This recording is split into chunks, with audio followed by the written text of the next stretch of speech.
위한 여러분의 선택을 응원하는 정재무TV 진행자 정선 재무설계사입니다. 반갑습니다. 저번 시간에는요, 행복한 부자가 되기 위해서 오랜만에 찾아온 투자의 기회 탁 잡으셔가지고요.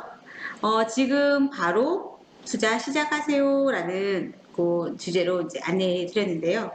어떠셨나요? 나도 투자 한번 해볼까? 이런 마음 생기셨나요? 그런데 여러분, 자, 이렇게 투자를 해서 부자가 되고 싶은 이유는 무엇일까요?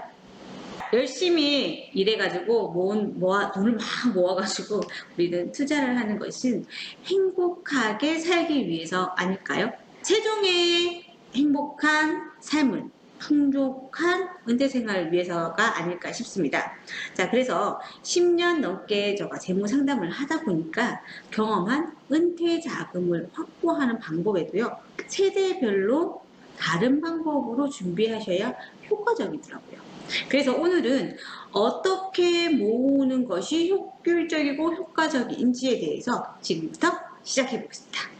빠밤. 은퇴 생활에서 필요한 요소 중에 하나는 꾸준하게 월급처럼 나오는 생활비이죠. 자, 다른 말로 하면 우리 연금 형태라고 하는데요. 자, 우리나라에서는 은퇴 생활을 위해서 국가에서는 국민연금을, 그리고 회사에서는 퇴직연금, 이런 형태로 준비를 하고 있습니다. 은퇴 자금은 어떤 형태여야 좋을까요? 그래서 해당 채널 보시면요, 재무 아카데미 13교시에 보면 은퇴 자금 어떻게 모으지? 라는 컨텐츠가 있어요. 이렇게 이제 참고하시게 되면 은퇴하였을 때 은퇴 자금은 손실이 나지 않으셔야 돼요. 맞죠? 자, 그리고 살아있는 동안 뭐 해야 된다? 꼬박꼬박 매월 돈이 나와야 된다. 그리고 해당 자금이 물가 상승률에 맞춰서 증가해야 됩니다. 자, 여기 다시 정리하면 첫 번째는 안전해야 되고요. 두 번째는 내가 살아있는 동안 쭉 나오는 연속성이 있어야 되고요. 세 번째는 가치 보존성, 가치가 점점 올라가게끔 해야 된다. 내가 물건을 사는데 지금 사든 10년 뒤에 사든 20년 뒤에 사든 살 수 있어야 된다는 거죠. 네, 요 가지 세 가지 특징을 가지고 있어야 합니다. 은퇴 자산은요. 이렇게 은퇴 자금의 특징을 알아봤는데요. 자, 그럼 은퇴하기 전까지 자금을 어떻게 확보하면 좋을까요? 이 방안은 세대별로 다른 형태로 준비하시는 게 좋습니다. 예를 들어서 사회초년생인 20대 후반이겠죠. 중후반이 될 수도 있겠고, 20대 후반부터 결혼하기 전에 30대까지는요. 은퇴 자금이라는 목적만으로 저축하기보다는 활용이 가능한 형태로 자금을 모으시는 게 좋습니다. 왜냐하면 이 세대들은 차후에 결혼이라는 걸 하고, 결혼자금도 필요하죠. 그리고 아파트도 마련해야 되고, 이렇게 목돈으로 써야 될 자금들이 많이 있습니다. 자, 그래서 세금 혜택과 은퇴 자금을 위해서 준비하는 연금저축에 가입을 만약에 저축을 한다라고 했을 때는 차후에 결혼자금이나 아파트 구입자금으로는 활용할 수가 없어요. 이렇게 저축을 하게 되면. 그러면 손해를 보고 너무 장기적인 상품, 그리고 계속 넣어야 되는 그런 상품에 가입하시는 것보다는 조금은 유동성 있게 되는 그런 부분을 해야 된다. 그래서 저는 권유드리는 게 투자의 원칙도 배우고, 그리고 우량 주식을 사서 모으는 그런 형태를 가져가시든지, 아니면 활용이 용이한 추가 투입이나 중도 인출, 이렇게 가능한 변액 유니버셜 상품으로 시작하라고 권유를 드립니다. 그리고 결혼을 하면 첫째가 뭐죠? 내 집 마련. 내 집 마련하는 것 이 자체가 은퇴 자금을 마련하는 또 하나의 방법입니다. 왜냐하면 주거형 집은 차후에 주택연금으로 활용하실 수가 있거든요. 그렇기 때문에 은퇴 자산의 한 종류라고 할 수 있습니다. 차후에 장기적으로 저축해야 될 여력이 조금이라도 남아있다. 존재한다면 변액연금으로 개인적으로 연금을 마련해 보시길 바랍니다. 제가 어느 순간부터 그냥 공시율연금을 얘기를 안 해요. 이유는 뭘까요? 금리가 너무 낮죠. 그래서 내가 투자한 대비보다 물가가 더 많이 오르기 때문에 의미가 없는 경우가 생깁니다. 그리고 변액연금 같은 경우에는 중요한 게 변액연금 가입했어 끝 요거 아니고요. 변액연금을 가입하셨다라고 하면 그 변액에 대한 투자에 대해서 관리를 잘 받으셔야 됩니다. 요 해당되는 컨텐츠도 여기 있어요. 변액보험은 어떤 것이고 어떻게 관리하는 것이 좋은지, 펀드는 어떻게 수정하는 것이 좋은지 알려있으니까 링크 걸어놓을게요. 자, 그리고 40대에서 50대가 되면 절세 관련 연금저축 펀드나 아니면 IRP, 개인퇴직 계좌죠. 이런 걸 활용해서 은퇴 자금을 마련해 보세요. 얘네들은요, 나중에 돈을 모으잖아요. 첫 번째로 절세, 세금을 절약하기 위해서 가입을 하는데요. 뺄 수가 없어요. 어차피 묶이는 자산이고, 그리고 연금 형태로 받으셔야 됩니다. 자, 그래서 지금부터 수입이 증가되고 그렇기 때문에 세금이 많이 나가는 시기이므로 은퇴 목적이면서도 세금을 절약할 수 있는 전략을 구상하는 게 좋습니다. 은퇴 시기가 다가와서 이제 임금 피크제라든지 이렇게 진행하시는 분들 계시잖아요. 이런 시대가 되면은 뭐 한다? 내에 있는 자산을 조금 공격적으로 되어 있으신 부분은 조금 안전하게 자금을 이전을 하셔야 됩니다. 자, 그렇다고 해서 모두 100% 다 안전하게 해야 한다? 그건 절대로 아닙니다. 차츰차츰 공격적인 성향이었으면 안정적인 자산으로 비율을 조금씩 옮겨두는 그런 것을 권유해 드립니다. 자, 그래서 다시 한번 정리해 보면요.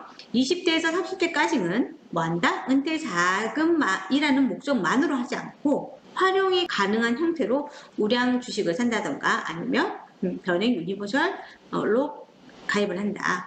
그리고 30대 중반에는 내 집 마련과 저축 여력이 조금 준비된다면 변액 연금으로 저축을 하자. 그리고 40대에서 50대인 경우에는 은퇴 준비도 하고 연말정산 세금도 공제받고 이렇게 할 수 있는 연금저축 펀드라든지 개인퇴직이자 IRP를 활용해보자. 그리고 60대가 되시면 은퇴 자금은 점차적으로 안정적인 자산 비중을 늘리면서 효과적으로 은퇴 자금을 마련하면 될 것 같습니다. 그러면 은퇴 이후에 생활을 위한 연금만 있으면 될까요? 아니죠. 자, 인생을 살아가면서 생활비는 필수적인 부분입니다. 하지만 갑작스럽게 사용해야 되는 자금 또한 존재하죠.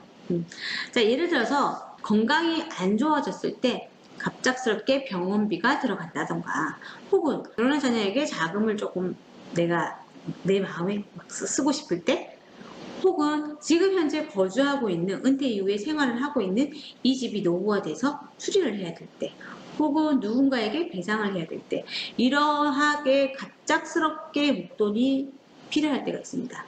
이럴 때를 대비해서 은퇴 이후에 삶에 필요한 세 가지 자금 형태는요. 그 첫 번째는 매월 꼬박꼬박 사용해야 하는 생활비, 즉 연금 형태가 필요하고요.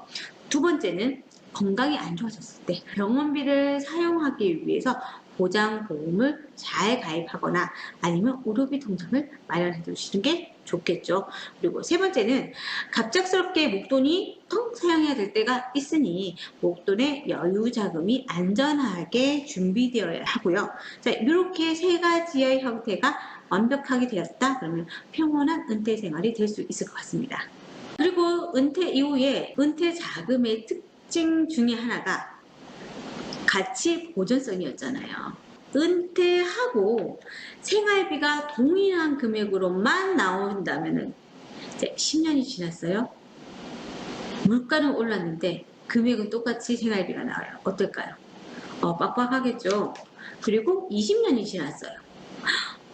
근데 똑같이 나와요. 자, 이렇게 되면 점점 생활하기가 힘들어지시겠죠. 그래서 은퇴 이후에도 자금 관리하는 것은 필요합니다. 물가 상승에 맞춰가지고 자산이 늘어날 수 있도록 해야 되거든요. 그래서 여유 자금인 은퇴 자산의 일부를 투자하시기를 권유드립니다. 자, 그래서 오늘 내용 정리를 해보면요. 첫 번째로 은퇴 자금의 특징에 대해서 안내해드렸고요. 뭐였죠? 안전해야 되고 영속성이 있어야 되고 그 다음에 가치 보존성이 있어야 된다는 세 가지 특징이 있었고요. 그리고 두 번째로는 세대별로 적절한 은퇴 자금을 확보하는 방법에 대해서 안내해 드렸습니다. 20대 사회초년생에서부터 결혼하기 전까지는 무령 주식을 한번 해보고 그 다음에 변액 유니버셜 활용 가능한 자금으로 했으면 좋겠다. 그리고 30대 이후에 결혼인 경우에는 내 집 마련 자체가 보다 은퇴 자금이다. 그리고 만약 여유 자금이 있으면 변액 연금을 지금부터 시작하시는 게 좋겠다. 그리고 40, 50대에는 뭐 한다? 세금 공제되는 거, 세액 공제되는 상품과 그 다음에 은퇴 자금을 함께 할 수 있는 연금저축펀드라든지 개인퇴직계좌, IRP를 활용해서 저축을 하자. 그리고 네 번째는 은퇴 이후에도 뭘 해야 된다? 자금 가치 보존성 때문에 투자하는 것을 조금은 하셔야 된다라는 내용으로 말씀드렸습니다. 현재도 행복해야 하지만 내 마음껏 살 수 있는 은퇴 생활에도 행복하셔야 되겠죠? 자, 행복한 은퇴 생활을 하기 위해서는 필요한 자금을 지금부터 효율적으로 그리고 구축해 나가신 분, 그리고 은퇴 이후에도 자금을 관리해서 살아있는 동안 돈 걱정 없이 하고 싶은 건 다 하는 행복하게 살기를 희망하면서요.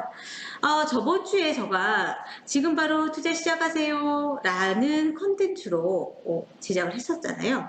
자, 이때는 기존에 투자를 하고 있지 않으신 분들의 위주 막 가열 국면에 막 했을 때 투자를 시작하신 분들이 의외로 많더라고요. 투자의 시대니까요. 자, 투자를 시작해서 지금 현재 막 물려서 마이너스 계좌를 보면서 어떻게 해야 되지? 외면하고 계신 분, 이런 고민들을 가지고 있는 분들을 위한 내용을 준비해야겠다고 생각을 했습니다. 그래서 마련했습니다. 그래서 투자 관리가 중요합니다. 라는 주제로 구체적으로 어떻게 관리하면 좋을지, 그리고 투자 시장에 최종적으로 성공할 수 있는 방법에 대해서 안내를 해드리려고 합니다. 구독과 좋아요 그리고 공유는 우리의 행복함을 전파하는 일입니다. 자, 세상이 모두 행복해지는 그 순간까지 정재무TV는 계속됩니다. 바이바이.